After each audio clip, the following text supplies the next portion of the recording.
decisions. Dear God, we thank you that you want us to make good decisions. Pagpalain niyo po kami ngayon na kami ay magkaroon ng kaliwanagan kung paano magpapasya at paano gagawa at bubuo ng mga pasya sa malalaki man o maliliit na issues ng buhay namin. Ngayon, humihiling kami ng simpleng mensahe na aming maunawaan at maipapamuhay at matatandaan, lalo na sa mga oras ng kalituhan. Patawarin niyo po kami sa mga kasalanan namin, aming Diyos. Ang mga kulang namin, inihiling namin punuan ninyo. At kayo po, ang tinig niyo maging gabay, liwanag ng aming buhay. We ask you to speak to us powerfully. Use your servant only as your instrument. But may your voice be heard, O God. Lead us, heal us, encourage us, correct us. In the name of your Son, Jesus, we pray with thanksgiving. Amen. How do we make decisions? Araw-araw, meron tayong pasyang ginagawa. May maliit, may malaki. Merong napakahalaga, merong di naman ganong kalaki ang kahalagahan. Pero dapat pa rin tama ang desisyon. When we make decisions, first of all, get guidance from the written scriptures, meaning the Bible. Salamat na lang, napakamahalagang general teachings, and sometimes even specific teachings, are in the Bible. Knowledge that comes from the Bible save us from ruin, from great mistakes.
And even push us to greater accomplishment.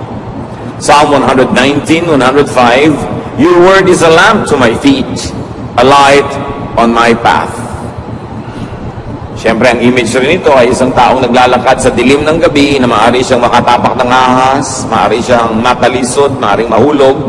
At ang salita daw ng Diyos na nakasulat sa Biblia ay liwanag na nagsisilbing gabay sa kanyang dinaraanan. Para mga maliliit na footlight sa isang landas o kaya ay portable light, flashlight na dala-dala ng naglalakad. Ganun kahalaga na ito ay nakakatulong sa bawat hakbang na ginagawa ng tao. Psalm 119:99, I have more insight than all my teachers, for I meditate on your statutes. Nadadaig pa daw ng estudyante ang guro kung lagi niyang pinagbubulay-bulayan ang mga kautusan ng Diyos. So when you say scriptures, of course, you mean the Old Testament and even the New Testament that has been passed on to us. Especially, very powerfully, the teachings of Jesus Himself.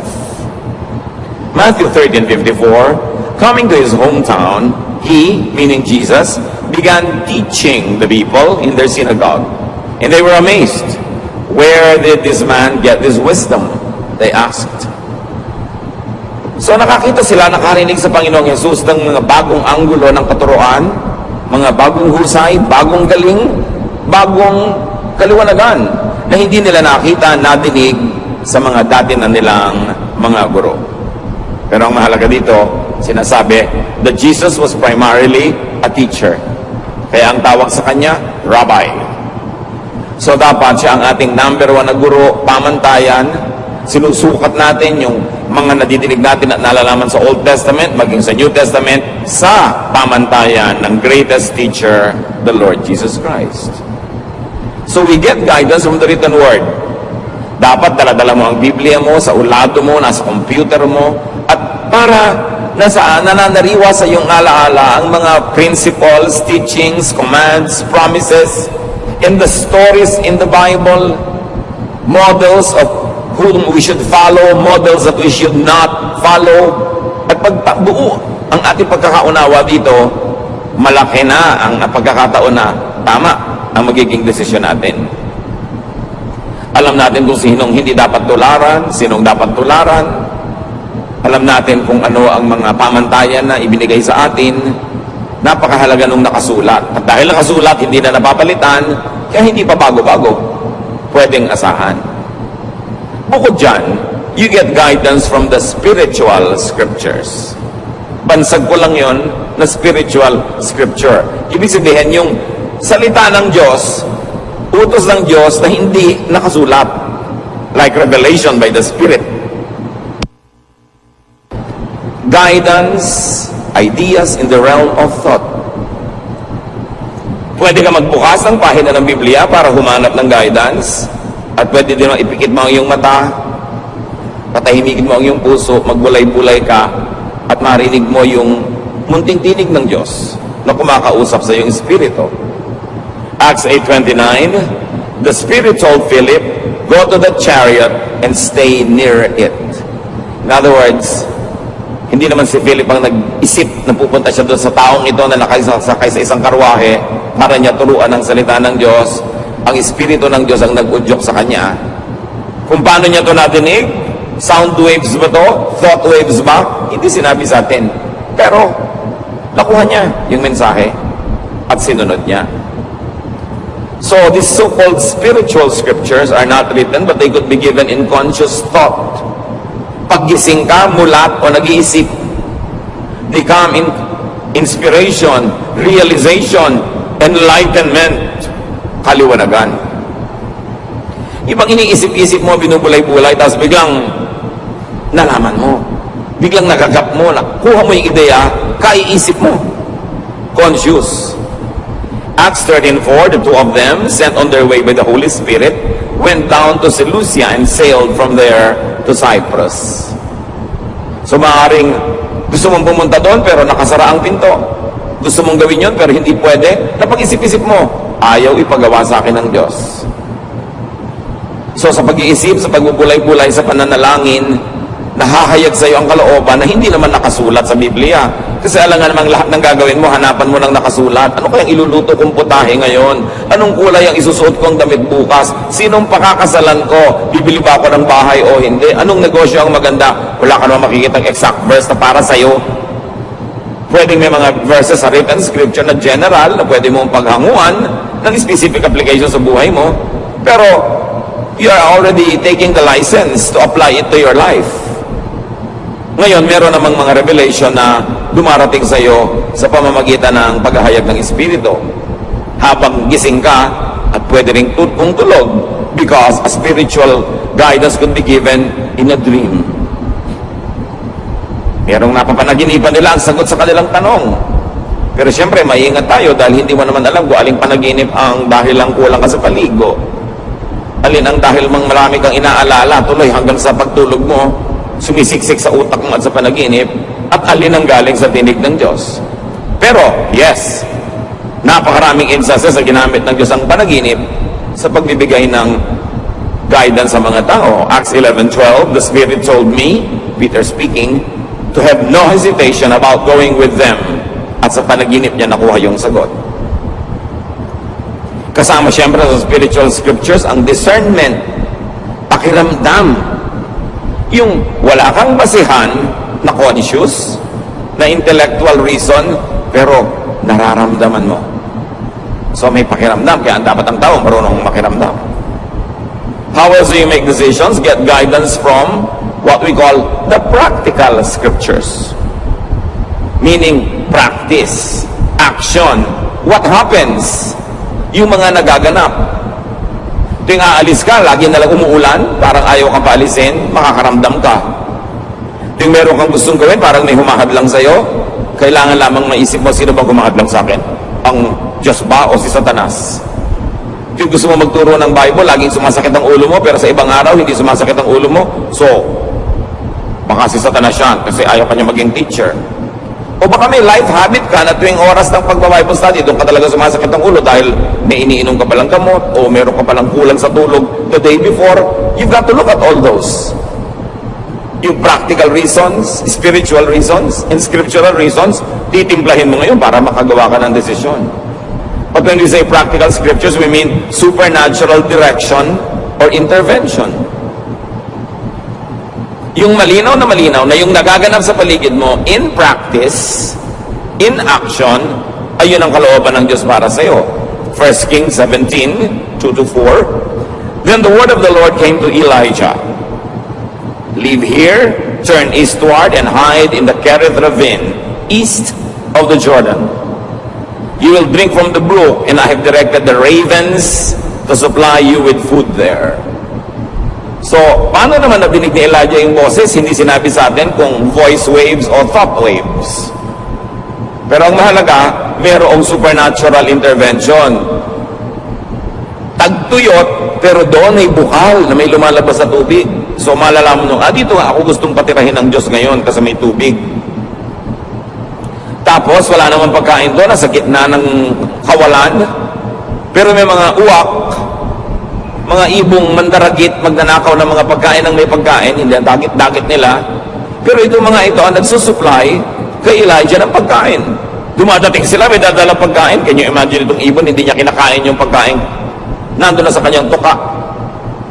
At iiwan pa niya para sa propeta. So alam mo, this is a supernatural intervention. Dahil hindi naman natural na nangyayari ang ganito mga bagay. So clear, ito ang gusto ng Diyos. Plus, i-refer mo pa sa written scripture na ang ginagawa naman ni Elijah tama, ayon sa nakasulat na kalooban ng Diyos. Therefore, you can assume that what is happening is really God's will. Then where else do we get guidance? We get guidance from the common scriptures. Yung mga karaniwan, hindi himala, hindi revelation, hindi panaginip, hindi nakasulat sa Bible, what we call natural scripture. Like knowledge. May knowledge ka naman eh. Sabi, Pastor, ano po bang gagawin ko? A, B, o C? Isipin mo, mag-isip ka, sa palagi mo, anong pinakamabuting gawin? Nung inisip-isip ko po, B. Di yun ang gawin mo, kaya ka nga may isip. Lalong-lalo kung hindi mo mahanapan ng scripture na ilalapat, na written scripture. Hindi ka pinapapanaginip, walang spiritual scripture. Wala ring practical scripture kasi hindi naman nanghihimasok ang Diyos sa mga nangyayari sa buhay mo araw-araw para malaman mo talaga kung sa Kanya gusto pumunta. So anong gagamitin mo? Mag-iisip ka. Use knowledge, common sense, and also your conscience. How does it feel sa espiritu mo at sa puso? Dahil lahat ng yan ay galing din sa Diyos. Yung knowledge, common sense, conscience, galing sa Diyos. Pero, pwede rin niyang mabaluktot, madaya ng ating kaaway na spiritual. Kaya hindi lang basta konsyensya ang pinapakinggan. Ito ba'y konsyensyang nakababad sa salita ng Diyos? Konsyensyang masunurin sa kalooban ng Diyos? Therefore, ito'y konsyensyang magiging sensitibo sa mali at sa tama. Kasi hindi siya gasgas. Hindi siya puro kalyo na wala nang maramdaman. Kasi may mga konsyensyang wala nang maramdaman. Hindi ibig sabihin walang dapat maramdaman, kundi nawala na ng pakiramdam. Dahil hindi pinapakinggan yung konsyensya. Pero yes, kasama pa rin yan sa pagtimpla natin ng desisyon. How does it feel? What do you think of it? What does the Bible say? Ano ang nakikita mong mga nangyayari sa paligid? Pinagsasama-sama. Pero meron talagang salita ang Diyos na hindi nakasulat sa papel, sa computer, hindi nakauka sa bato, nasa puso ng tao. Kaya kasama ang puso sa pagtitimbang ng mga bagay-bagay. Romans 2:15, this proves that a conscience is like a law written in the human heart. And it will show whether we are forgiven or condemned. So yun daw budhi, yung bait, yung konsyensya, ay tulad din ng batas ng Diyos na sa puso naman isinulat. So kasama rin yun. Ano ang sinasabi ng aking puso? Ano ang sinasabi ng nakasulat na verses? Ano ang sinasabi ng mga pangyayari sa paligid? Ano ang sinasabi ng aking mga panaginip? Ano ang sinasabi ng karunungan ng mga tao nakapaligid sa akin, lalo ng mga makadiyos na tagapayo? Pinaglalakip-lakip natin yan bago tayo gumawa ng mahalagang desisyon.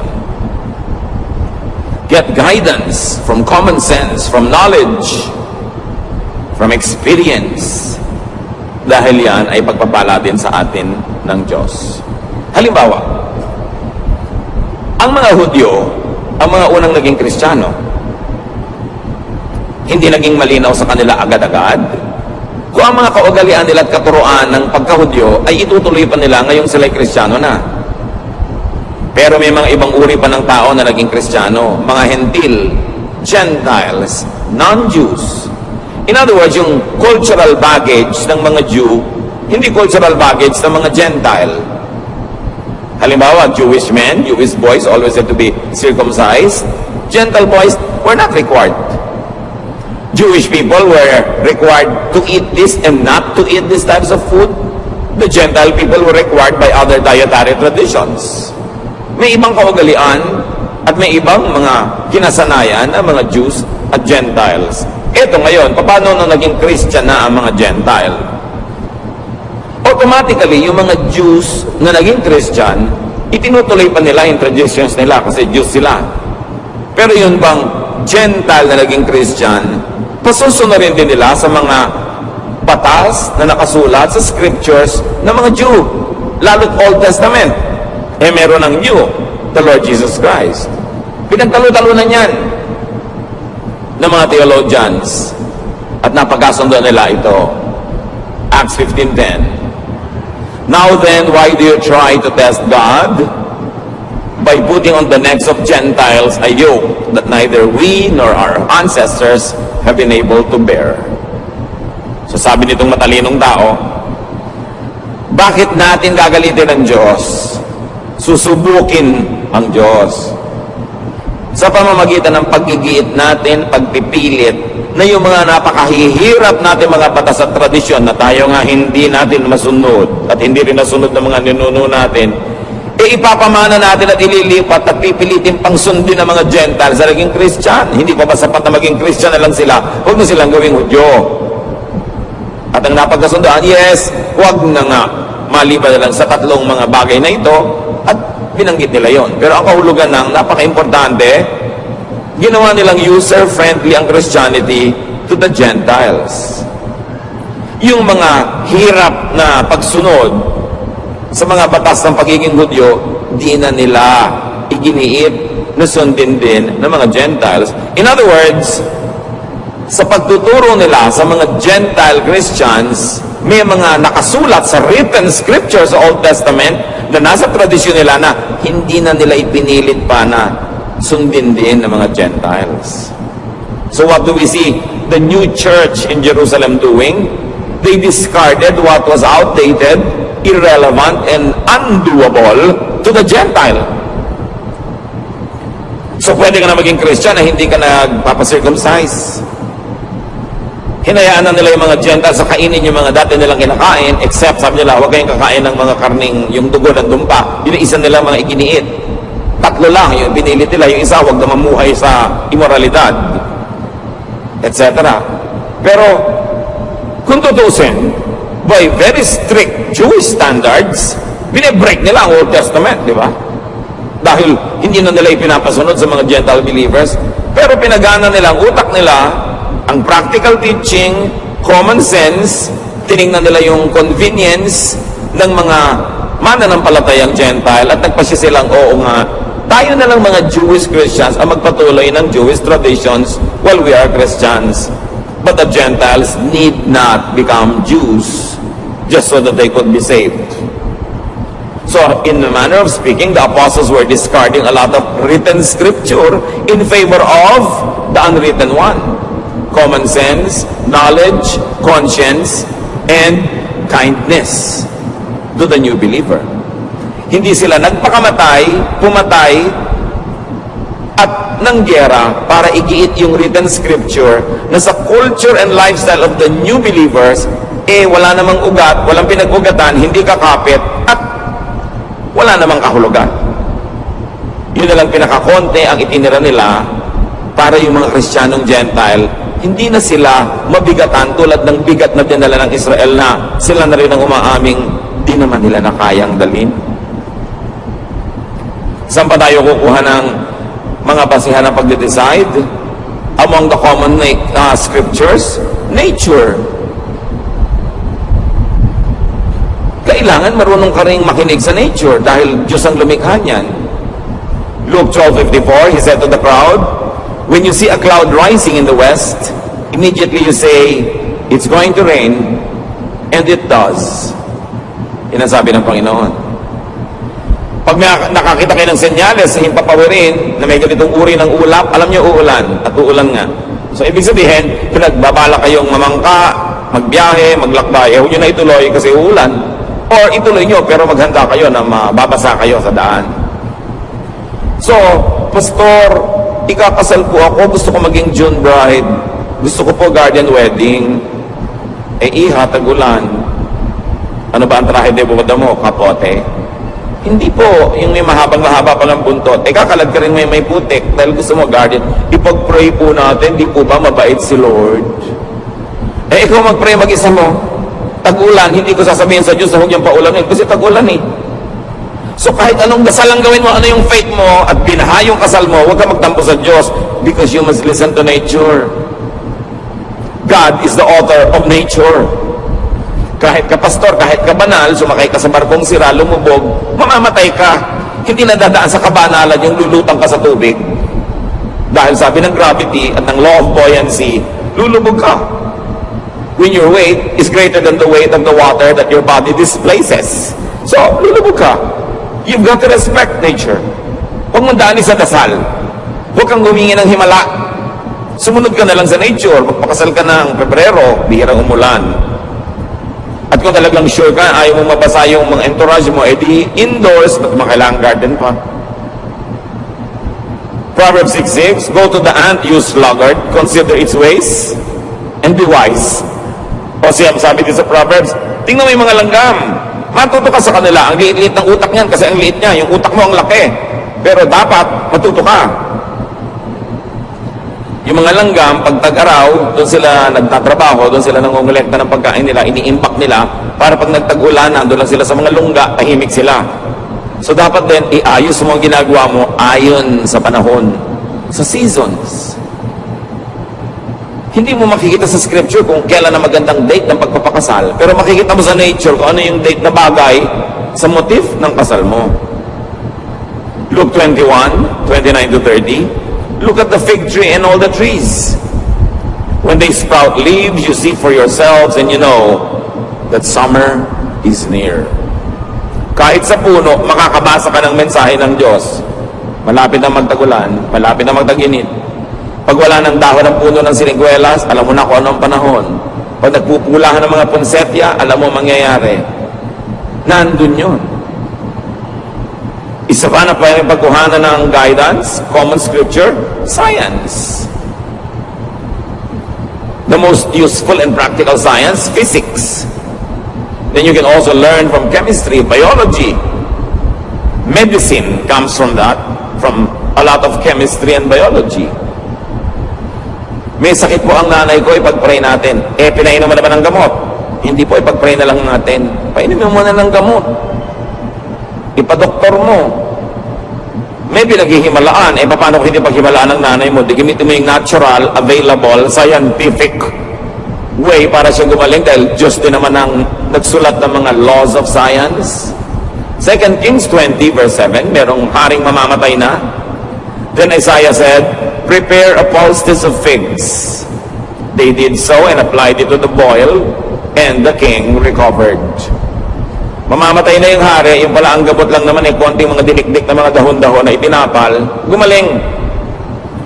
Propeta to ha, hindi niya pinagdasal. Pinagdikdik niya ng dahon. Because alam din niya yung science of medicine. So kasama sa pagde-decide yun.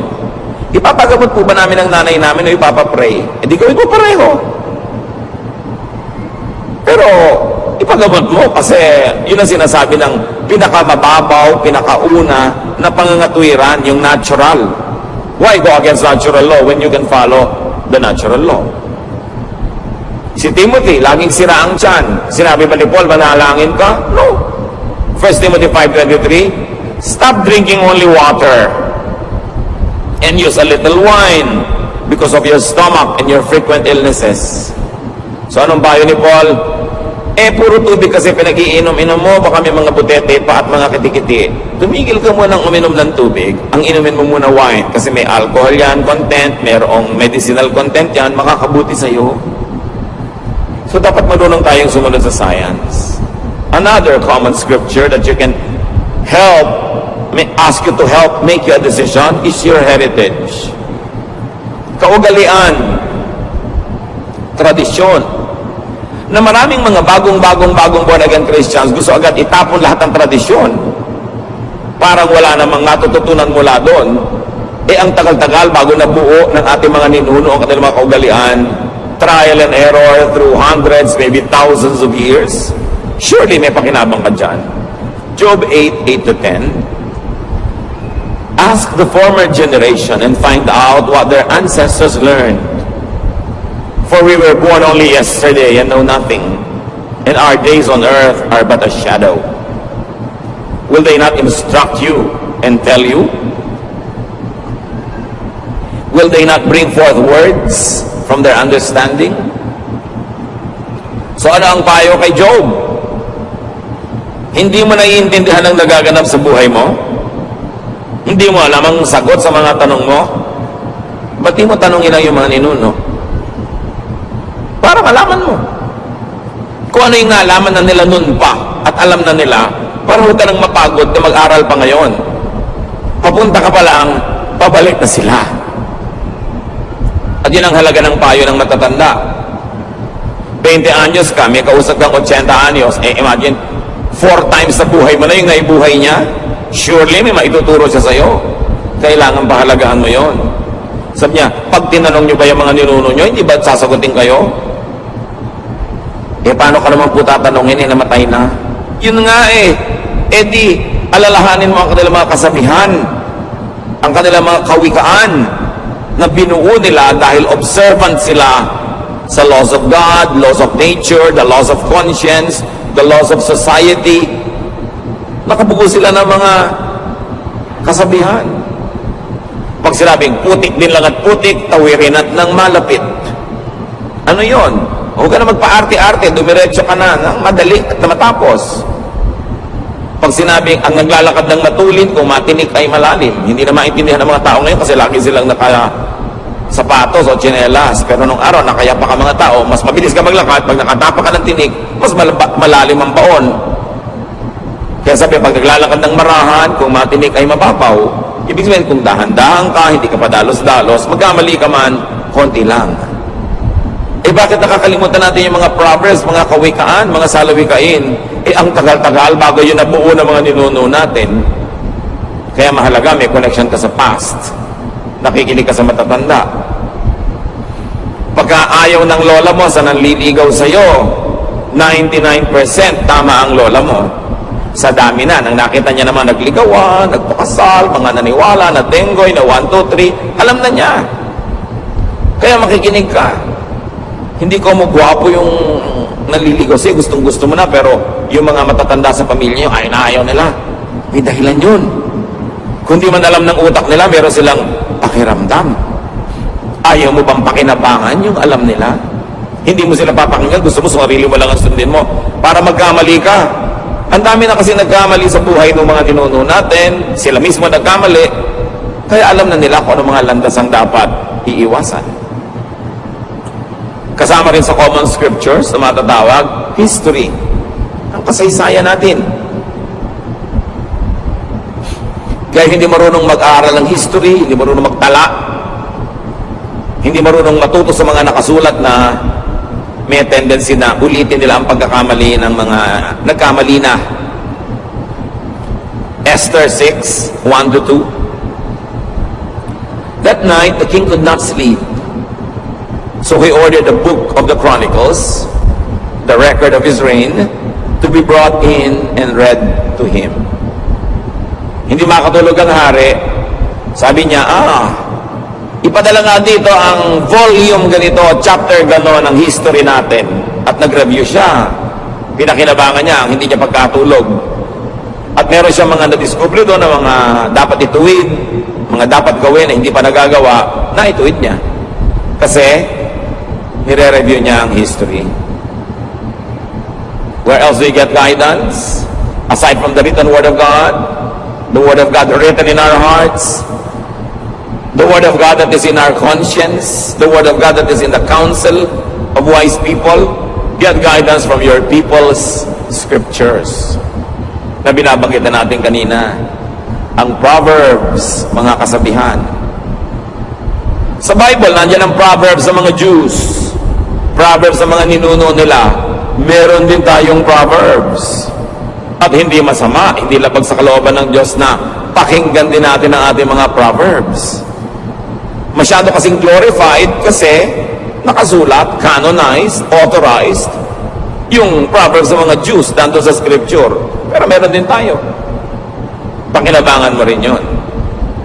Yung mga tradisyon, values of your people, the collective consciousness of a nation should be available to you when you need counsel.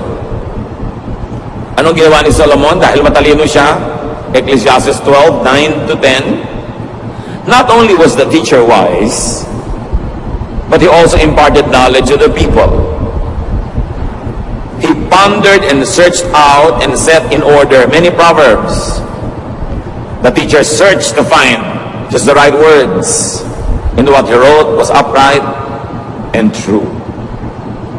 So bukod sa matalino si Solomon na lumikha siya ng mga salawikain niya, sinaliksik niya ang mga salawikain ng kanyang bayan. Kinolekta niya ang mga kasabihan ng matatalinong tao, ng mga matatalinong matatanda sa kanyang bansa. At nire-write, inedit, inayos. At yun ngayon ang nababasa natin na Book of Proverbs. Kasi kinolekta niya. Kayo, kinukolekta nyo ba mga sinasabi ng lola nyo? O pinagtatawanan nyo? Kung galing kayo sa mga bayan-bayan, kung saan-saang sulok ng bansa, kinokolekta nyo ba yung mga kasabihan ng matatanda? Kasi maraming matatanda, sumasakabilang buhay na, pag inilibing sila, kasama sa libingan, ang kanilang mga kasabihan, kung hindi nyo na naisulat, wala nang makakaalam. Daang taon, libong taon bago na-develop yung mga ideas na yun. Alam niyo yung latik na inilalagay sa suman at sa bibingka, yung napakasarap na mga butil-butil na mga inilalagay sa ibabaw ng kakanin. Siguro sa isang dakot na latik, kailangan mo mga 10 nyog para mo gatain. At yung gata, lulutuin mo, ang matitira lang, yung latik na yon. Ganun ang mga kasabihan. Sa konting kasabihan, ang daming karunungan, pag-iisip, pagbubulay-bulay, trial and error ang nasangkot bago nabuo ang mga kasabihan. Tapos mawawala lang dahil namatay yung matatanda. Dapat ingatan. Dapat buuin. Your people's scriptures include living treasures, our elders. Makinig ka sa magulang, sa lola, sa mga tiya. Kahit ayaw mo nung sinasabi nila, pakinggan mo, pag-isipan mo, dahil lalo't kamag-anak ka nila, mahal ka nila sa buhay, magpapayo ba sa'yo yan ang ikasasama mo? Alam naman sabi ng matatanda sa meeting, halika, payuhan natin yung pamangkin natin ng ikasasama ng buhay niya para magkawasak-wasak siya. Meron kayang ganun? Dapat mo pakinggan. Proverbs 1, 8-9, Listen, my son, to your father's instruction, and do not forsake your mother's teaching. They are a garland to grace your head and a chain to adorn your neck. So So ang imagery dito, mga athletes na nananalo sa mga timpalak, mga manunula, mga namamalagtas, mga tumatakbo, mga kumakarera, na kung nanalo, binibigyan ng bulaklak, inilalagay sa kanilang ulo, mga dahon-dahon, tulad na nasa ulo ng mga makata, o mga bulaklak, o mga medalyang isinasabi sa kanilang leeg. Sabi dito, yan ang halaga ng payo ng magulang. Makinig ka sa tatay mo, makinig ka sa nanay mo, or their equivalents in your life. Kasi makakatulong yan sa buhay mo. So, ilan na ang pagmumulan ng ating karunungan para matimpla natin kung anong gagawin natin sa buhay. The written scriptures, the spiritual scriptures, that's in your heart, your conscience, your knowledge, natural knowledge, sciences, discernment, mga kasabihan, ipapanalangin mo pa, tapos may gagawin ka pa. Di ang dami, sasalain mo siya. Para yung makakalampas lang sa salaan, ang pahalagahan mo.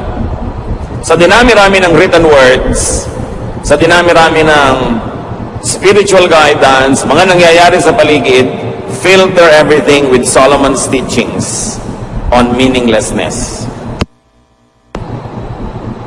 Kung mayroong salaan ng Old Testament, kung saan mo dapat salain ang mga katuruan, at doon mo sukatin kung mabuti sa iyo, makakasama ba sa iyo, pumunta ka doon sa nagsulat na pinakamatalino sa lahat, si Solomon. So Solomon should be a standard. So sabi ng nanay ko, sabi ng konsyensya ko, sabi ng paligid, sabi ng scripture, sabi ng Old Testament, sabi ng ganitong epistle, sabi ng panahon, sabi ng weather, sabi ng science, ano nga sabi ni Solomon? Susukatin mo doon.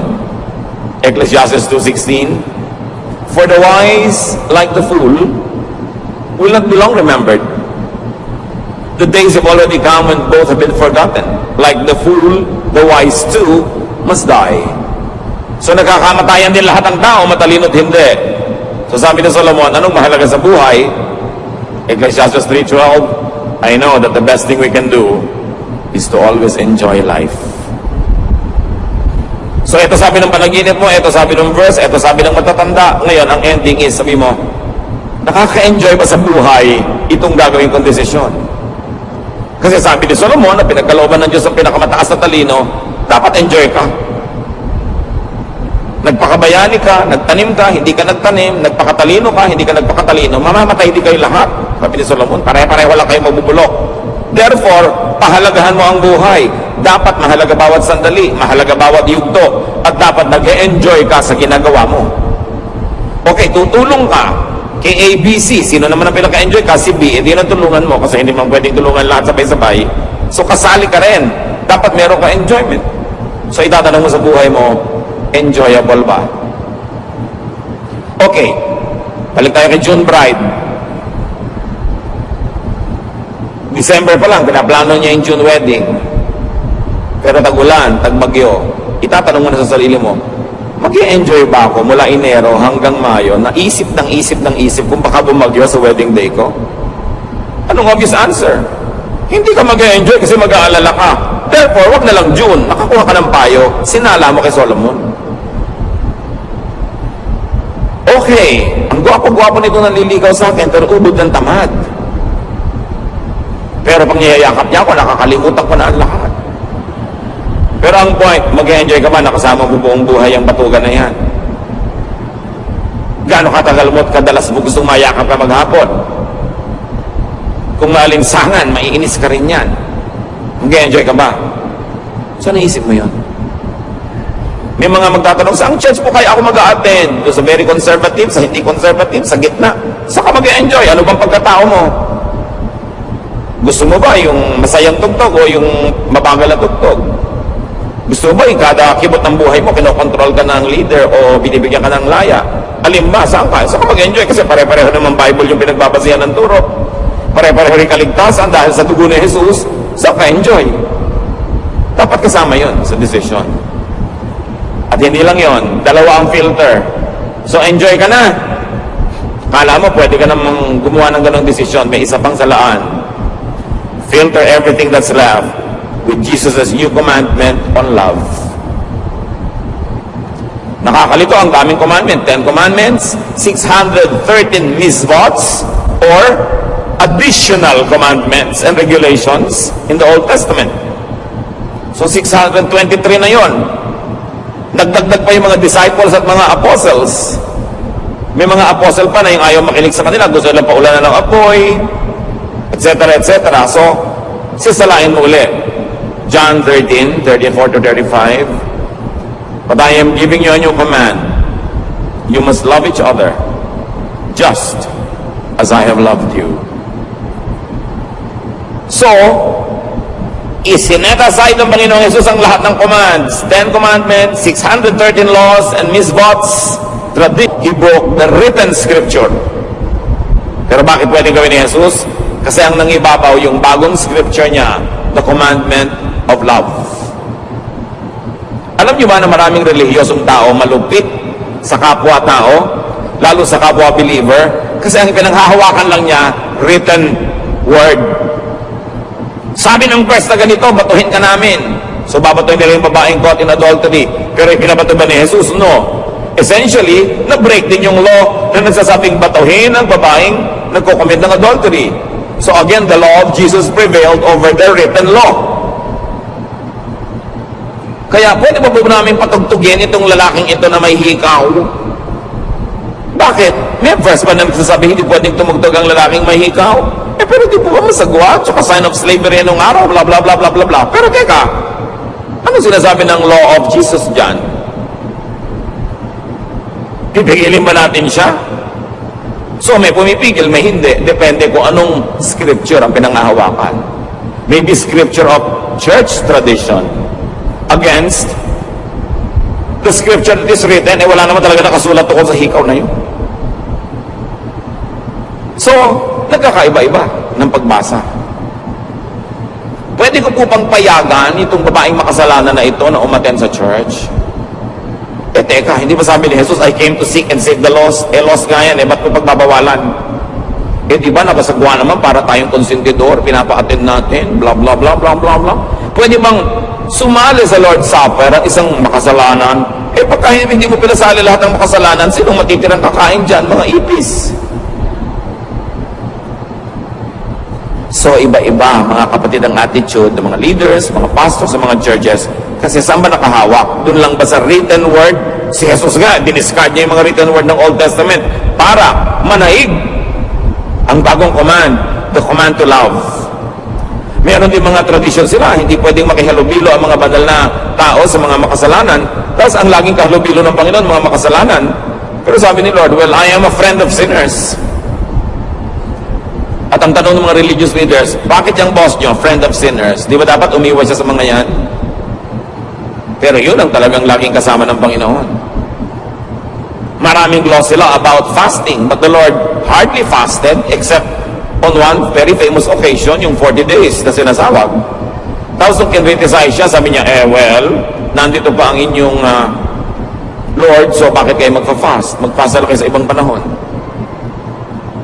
Pag sobra ka naging technical, lagi ang pinanghawakan mo yung written verse, lalo't Old Testament pa yon, o kaya galing sa mga istriktong mga alagad ng Panginoon na mas istrikto pa kaysa kay Jesus, magiging istrikto ka rin. It's your choice. Pero, sasalain mo kay Solomon, enjoy ba yan? Okay, camp ng mga kabataan, bawal mag-shorts, tag-araw, enjoy ba yan? Ang init-init.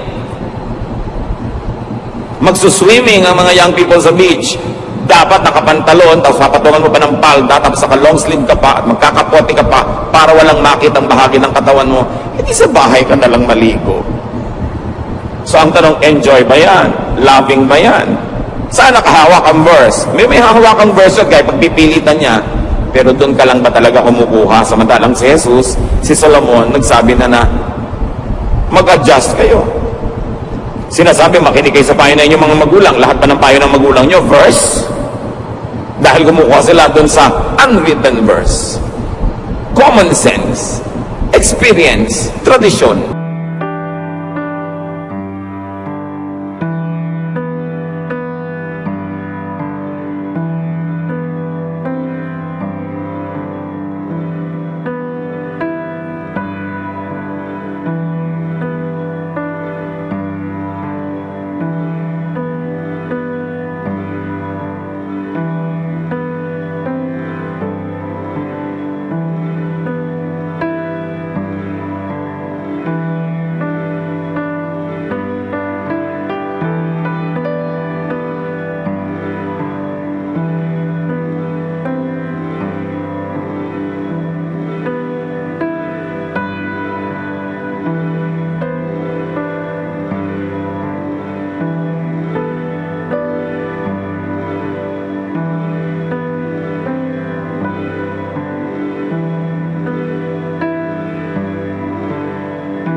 merong saysay at may halaga sa atin.